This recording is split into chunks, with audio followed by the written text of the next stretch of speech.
Bienvenue à tous, merci d'être avec nous pour cette nouvelle édition de l'Africa Newsroom. Aujourd'hui, troisième volet de notre semaine sur le spectacle vivant en Afrique avec un dossier consacré au stand-up en Côte d'Ivoire.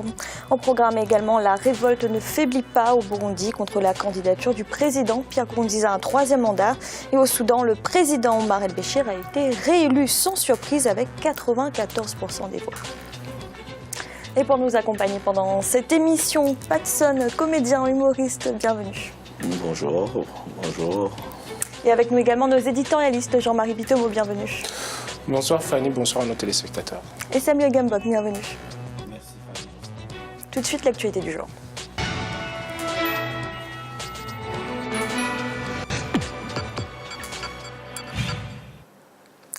Au Burundi, les manifestations se poursuivent. Les protestataires s'opposent toujours à une candidature du président Pierre Nkurunziza à un troisième mandat, une contestation inédite dans le pays 10 ans après la fin de la guerre civile. Ibrahima Djoumaba. Après les affrontements entre forces de l'ordre et manifestants à Bujumbura, la capitale du Burundi, les observateurs locaux craignent une nouvelle crise politique dans ce pays qui a déjà connu la guerre civile.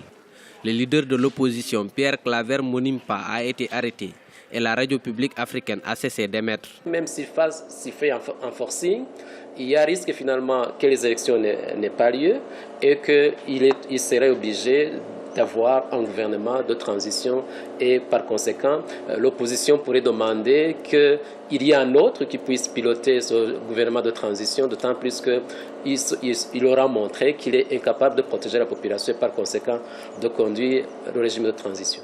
Les partisans du président sortant soutiennent que son premier mandat ne comptait pas car il n'a pas été élu. Cependant, les opposants ont promis de poursuivre les manifestations si Pierre Nkurunziza ne se retirait pas de la course à la présidence en violation de l'accord de paix d'Arusha signé en 2005. Moi, je pense que ce n'est pas seulement l'opposition qui est interpellée par cette violation de la Constitution, mais c'est tous les Burundais et même de la communauté internationale. Il faut vivement protester contre cette violation flagrante de la Constitution. D'autant plus que si on viole la Constitution en amont, en aval, quel genre de gouvernance va-t-on avoir?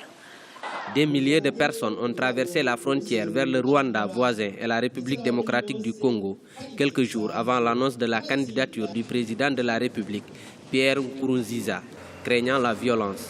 Les officiels ont déclaré que plus de 20 000 personnes se trouvaient actuellement au Rwanda. Jean-Marie, que pensez-vous de la réaction du gouvernement qui a décidé de couper certaines radios privées, certains réseaux sociaux également, et d'arrêter les manifestations pour contenir toute cette contestation?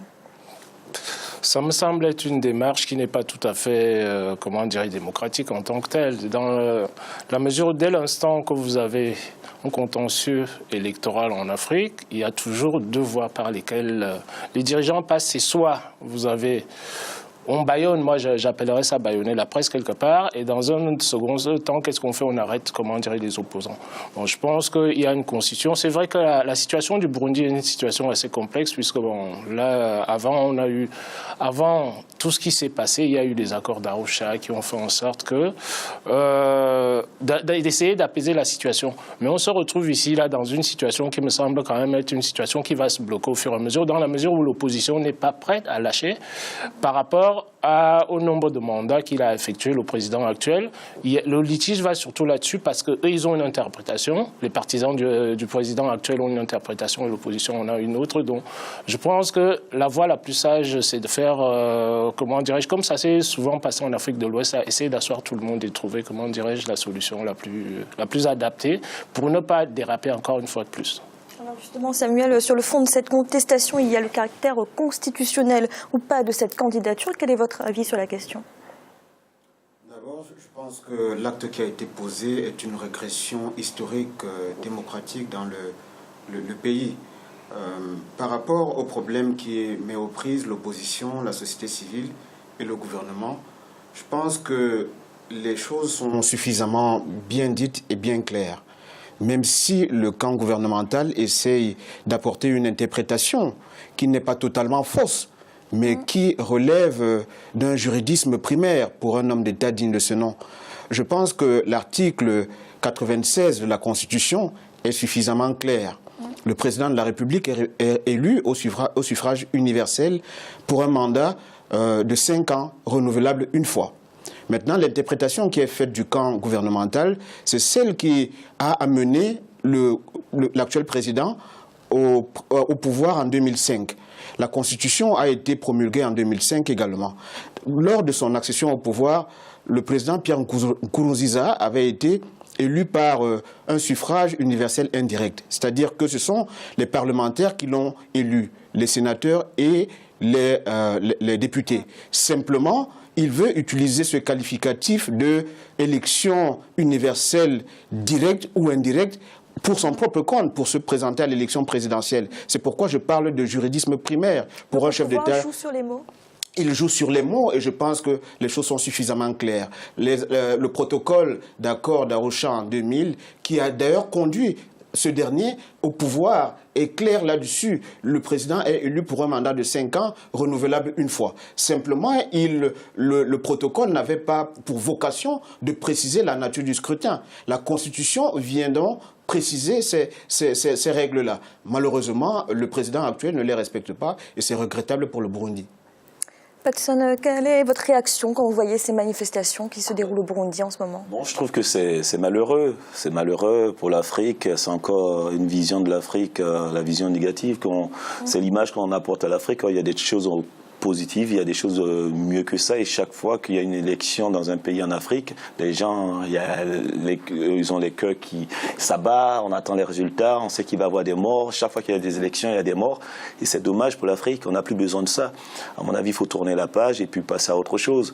Voilà, mais c'est regrettable, c'est encore des innocents qui vont mourir. Et c'est aussi l'image quand les médias vont rapporter de l'Afrique, on n'est pas capable. Vous comprenez que ces Burundais se révoltent contre cette troisième candidature présidentielle? Pour moi, je crois que le peuple burundais n'a pas besoin de ça, ils ont tellement souffert qu'il faut passer à autre chose. Il faudrait que des adultes, des politiciens se mettent autour d'une table et puis définissent vraiment, comme on vient de le dire, définissent les choses, les règles.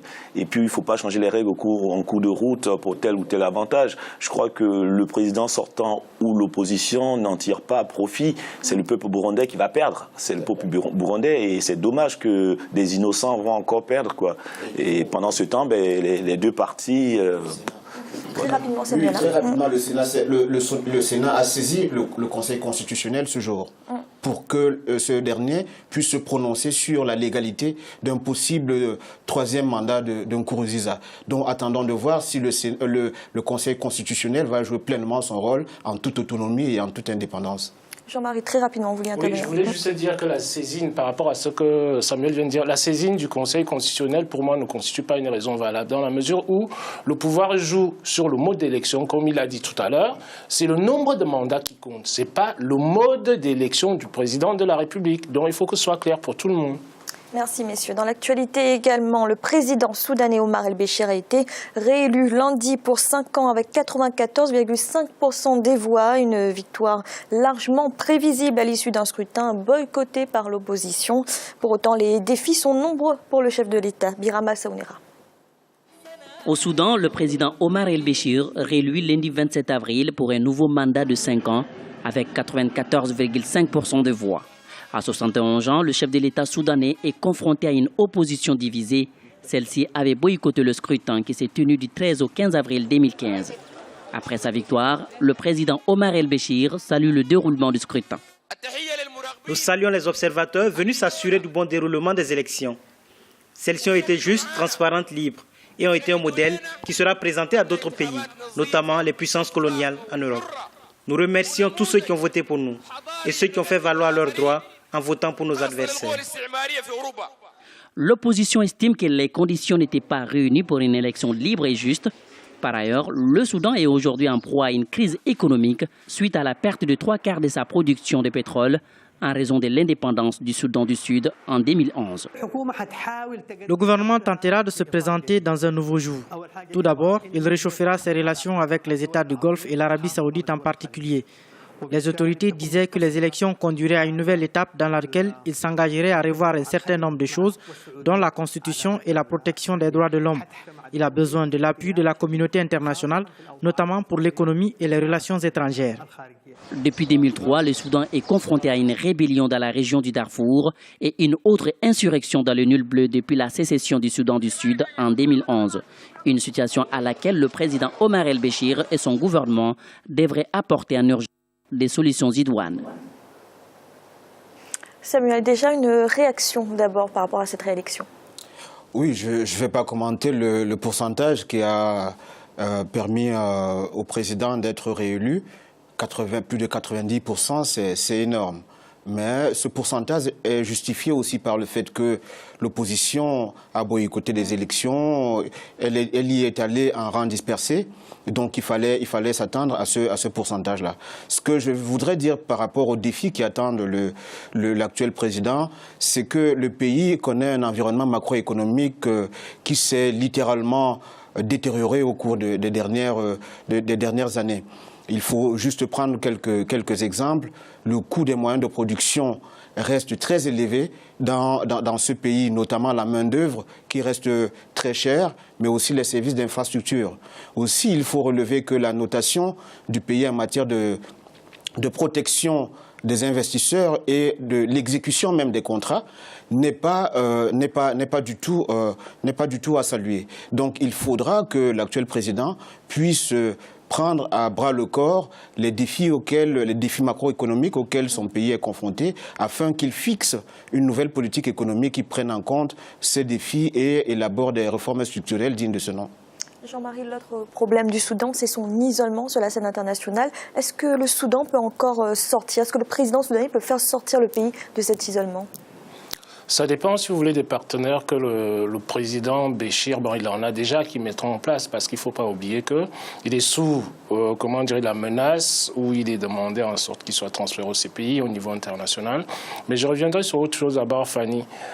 Nous le déplorons souvent sur ce plateau. Les partis politiques africains, pour renforcer nos démocraties, il faudrait qu'on prenne l'habitude de participer aux élections, quelles que soient les conditions dans lesquelles se déroulent les élections. Il est important de faire jouer le jeu de la démocratie.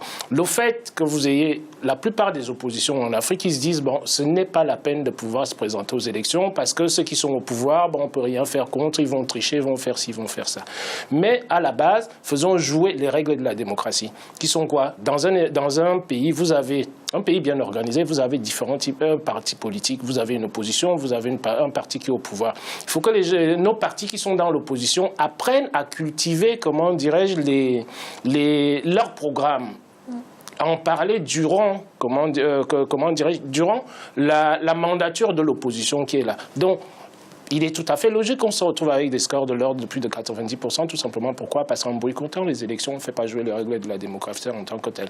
Donc maintenant, ce qui concerne le partenariat, sûrement, le Soudan étant, c'est une place qui est quand même relativement, si vous voulez, tout ce qui est l'Afrique de l'Ouest, l'Érythrée, le Soudan, l'Éthiopie pose des problèmes, si vous voulez, au niveau international aujourd'hui, c'est une place qui est instable. Donc maintenant, le président de la République, je ne saurais vous dire exactement, est-ce que il aura des partenaires à l'extérieur qui l'aideront à relever un peu la situation que Samuel vient de très bien décrire?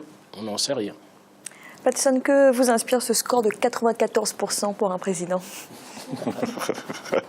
Écoutez, qu'est-ce que vous voulez que je dise? C'est tant mieux pour lui et tant pis pour l'opposition. D'avoir 94% des voix, j'aimerais bien l'avoir, ça, c'est 94% de voix à une élection. Mais après, je suis toujours, moi en tant qu'artiste, j'aime pas prendre parti, je ne fais pas de la politique, mais je suis la politique de mon continent et la politique de la France. Je trouve que c'est du gâchis, tout ça. On pose des règles, on fait un mandat ou deux et puis on laisse la place à l'autre qui continue le travail de l'autre, tout comme ça, mais on ne reste pas à vie ou éternellement. Voilà, il faut trouver l'Afrique, on n'est pas prêt pour suivre un peu ce qui se passe en Europe.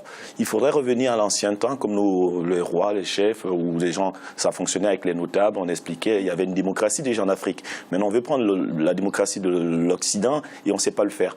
Donc, il faut poser les règles dès le départ avec l'opposition, comme il disait, autour d'une table, on fait deux mandats, on s'en va. comme au Brésil, ça s'est passé. Et puis après, quelqu'un d'autre reprend la relève et puis on continue. Mais c'est tout le temps l'Afrique. Et à un moment, nous, en tant que fils d'Afrique, on ne comprend plus rien.